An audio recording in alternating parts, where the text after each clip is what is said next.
The government has decided to revoke, as per the reports, the free movement regime between India and Myanmar. The FMR, as the free movement regime is known, allowed for a free movement of people from both sides of the border without restrictions. FMR also created a number of issues, including undocumented immigrants, refugees, influx of drugs, arms smuggling, and increase in insurgency. What was meant to be people-to-people contact turned into a headache for various state governments. Manipur Chief Minister Biren Singh had blamed ethnic violence in Manipur on cross-border insurgency and urged the central government to end the FMR. What will be the implication of ending the FMR on the northeastern border and India's Act East policy? Will ending the FMR solve the ethnic conflicts in Manipur, reduce the issue of influx of immigrants in Mizoram? What will it do? Or will it create more tension in the tribal areas as ethnicity overlap all along the border? So before I take you to the subject matters expert, let me take you through some very important details. What is FMR? How long is the border? How is it going to affect us? So first of all, let me show you the map and the talking points. India and Myanmar share an unfenced border, and this is the map. So this entire border is unfenced. In fact, what we have here is line of actual control with China.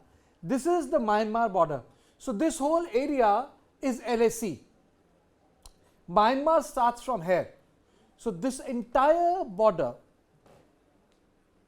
becomes the unfenced. Couple of areas, this area jets into Myanmar. So this is also Myanmar border. In fact, it starts from here. The Chinese border is somewhere here. It starts from here, the Chinese border. The Kibutu sector is here. But then this entire area is unmanned. Now, with this, the complicated issue is that there is a civil war which is going on here. There is a civil war.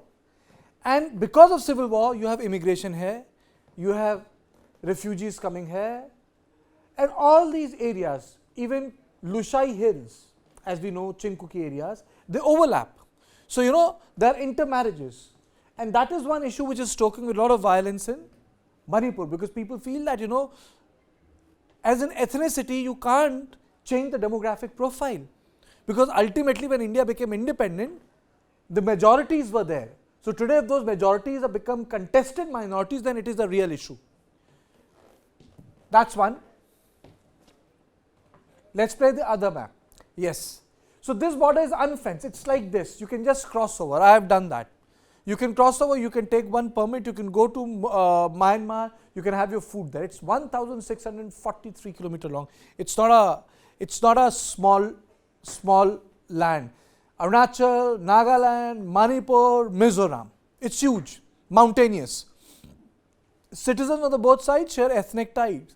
Nagas, Mizos. First agreement was in 1970, it was revised in 2016. It's part of the greater Indian policy to actually interact with the eastern borders.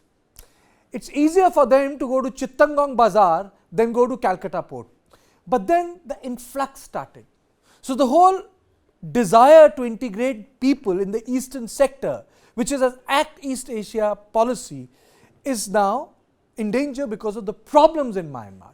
40,000 refugees in Mizoram, 4,000 in Manipur, and we have not accounted for the foreign mercenaries which have become active. Now, there is an issue also. India has a colonial past. So when the Britishers drew the line, they drew line on empty spaces. So the communities were divided. That's one. Now, what is free movement regime? FMR was implemented in 2018 as part of the government's Act East policy. What is Act East policy?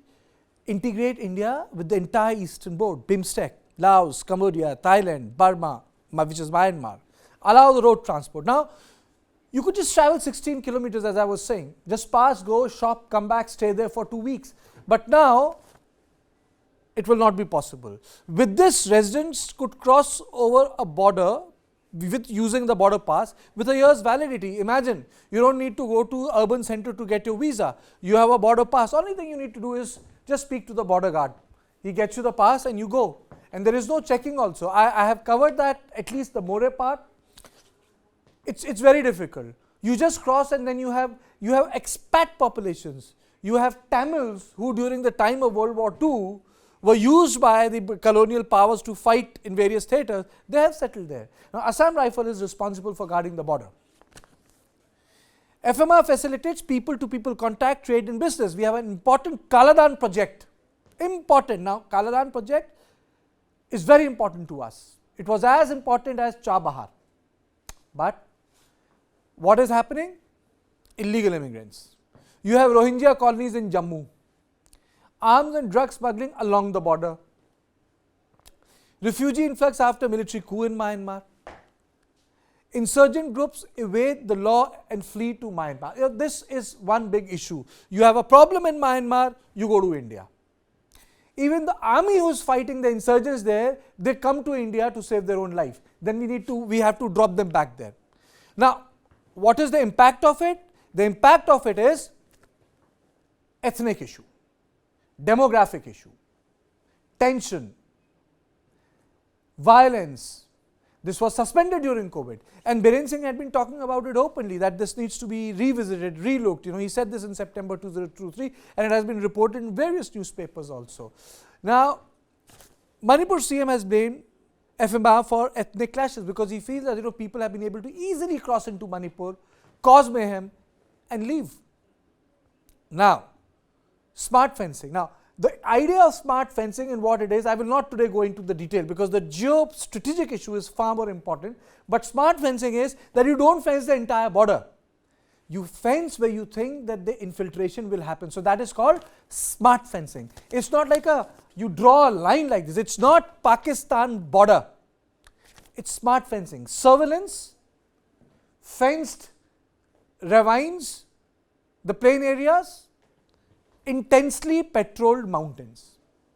Now, BRO will construct the smart fence in Manipur, Myanmar. India has a fence. We have a fence in LOC. Our border with Pakistan is fenced.